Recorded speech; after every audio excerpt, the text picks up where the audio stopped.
Hello guys! So, ito ngayon dumating na yung ating in-order na Instant Pot.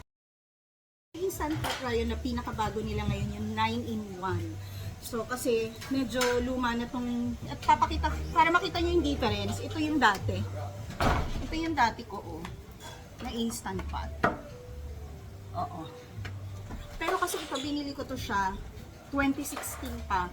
Para mga ganon, a later year ng 2016 or early 2017, di ba ang tagal na, gamit na gamit. So, ang nangyari kasi dito, gumagana pa siya pero parang gamitin, pwede na lang siya sa parang pang rice, ginagawa ko siyang rice cooker na lang. Kasi yung kanyang pressure cooker, hindi na masyadong nagiging effective.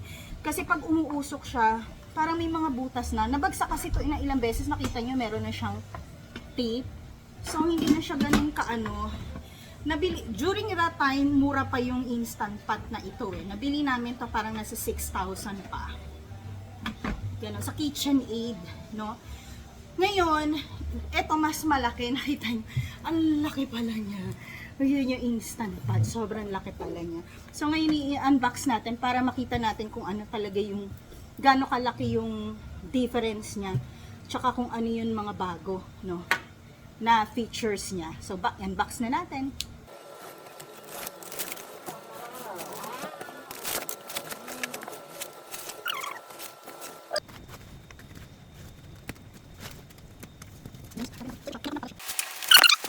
Ang laki. Ayan, so nakakarton pa pala siya. So, nasa loob siya ng isa pang karton. So, ihila.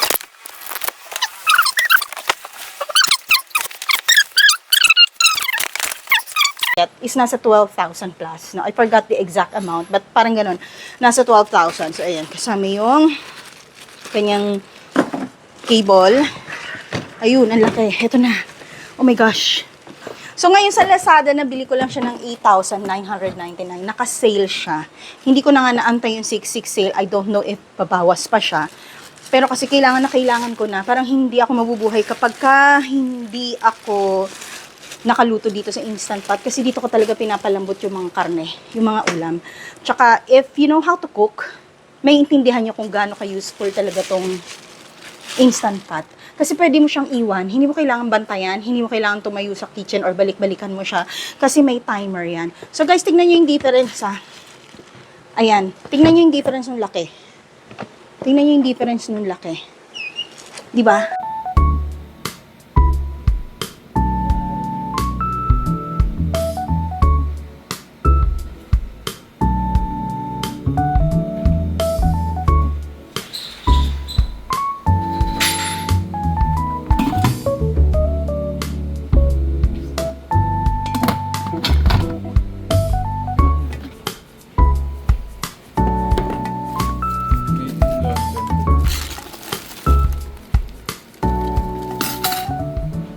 Ayan guys, so makikita nyo no, mas malaki siya compared dito. So I forgot kasi parang ito 5 liters, pero parang tapos ito 8 liters siya. I'm not sure no, please comment down below if ano yung exact na sukat niya. Pero ang alam ko lang for sure, mas malaki na ito. Tapos kung mapapansin nyo guys, mas kumonti yung kanyang selection, no?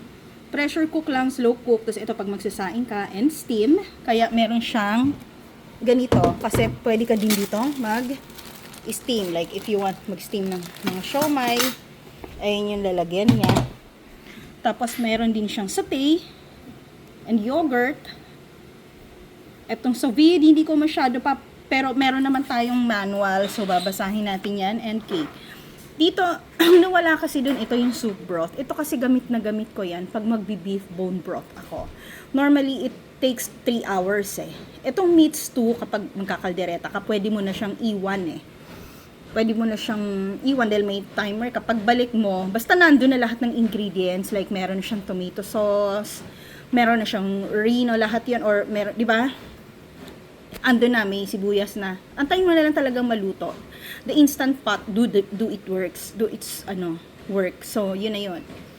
Poultry, kung ano gusto mo, pwede ka magtinola dyan. Tapos, yun nga, rice, meron din porridge, ito lugaw. Ayun, meron din siyang steam, meron din yogurt. Hindi ko sure bakit nawala dito yung iba. Para siyang, tas wala na siyang ganito. Parang wala na siyang LED screen na makikita yung... hindi, ito pala. So, kasi syempre hindi pa nakabuka. So, dito natin makikita lahat yan. Siguro kung i-follow lang natin lahat ng pagka nagamit, masasanay din tayo. Syempre, mas sanay tayo sa luma eh. So, medyo mag-a-adjust tayo sa paggamit ng bago. Na ang hindi ko lang alam, nasan yung soup broth nito. Kung ano yung pwedeng gamitin. So, comment down below nga guys, kung meron na sa inyong ganitong instant pot at nagbo-bone broth kayo, ano yung ginagamit nyo rito na pang bone broth. So, ayun lang guys. Ito, ikikip ko pa din kasi pwede pa siyang magamit sa ibang function. No? So, ito lang yung gagamitin kong bagong pang pressure cooker kasi ito medyo pumapalyan na yung pressure cooker niya.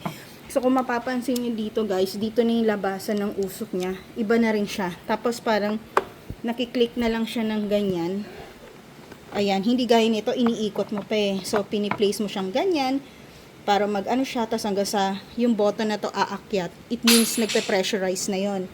Ito kasi iba na pag ganyan na siya. So, iti-testing pa natin yan. Hi guys! Hello guys! So, ito nasaksak ko na siya. So, inaano ko na, chine-check ko na isa-isa kung paano, no? Nina-navigate ko na yung mga knob niya, yung mga button. So, chinek ko yung pressure cooker. So, makikita nyo naman, pwede nyo i-customize. Nakikita nyo yung nagbi-blink-blink. So, kukustomize nyo kung sa tingin nyo, 1 minute, 2 minutes lang, pwede na, diba? Yung chicken naman, meron din palang, 10 minutes lang ang chicken. Pag pasta, gusto nyo mabilisan na maluto ang pasta, that's 1 minute. Nakita nyo guys kung gaano kabilis. Kaya napaka-importante sa akin itong instant pot. If gusto nyo naman mag-bone broth ng mabilis, 30 minutes lang, okay na. Pag beef, pareho lang, 30 minutes. So, beans, eggs, mamimili ka. Pag napili mo na, maglalaga ka ng itlog, 5 minutes lang.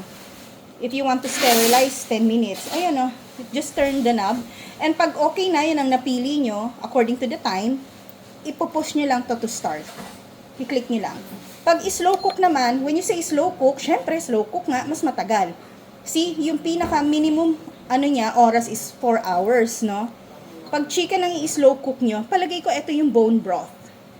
Pag nag-bone broth ka matagal, kasi talagang ini-extract niya yung lasa from the bones and yung health benefits from the bones ng beef, ng chicken. So, palagay ko slow cook talaga. See, yung soup. So, kung meron tayong beef, ako kasi yung kneecap, yung part ng beef yung aking binobone broth. So, yan, ilalagay ko beef. So, 6 hours kung iintayin yun. 'Di ba? So, maaaring iwan ko to ng overnight. Tapos, the next day, okay na yon kasi nagre-release na ng collagen yan, mag-jellyish na siya. So, yun yung talagang bone broth na hinahanap ko. And beans naman is 8 hours. Grabe, no? Ganyan pag slow cook. Tapos, marami pang features, no? Like, etong pag-saute. Iko-customize mo kasi kung magigisa ka lang ng bawang dito and sibuyas, bago mo siya i-stew or magkakaldereta ka, andyan lahat, i-stew mo na. Iwan mo na. Yun yung maganda sa kanya. So, pagka medyo gusto nyong i-change, cancel nyo muna. Ayan yung cancel button. Diba? So, yun lang. Pag natapos kasi guys, magki-keep warm yan, automatic. Dito. Kasi ganyan yung last na instant pot ko. So, yun lang guys. Thanks for watching. Bye!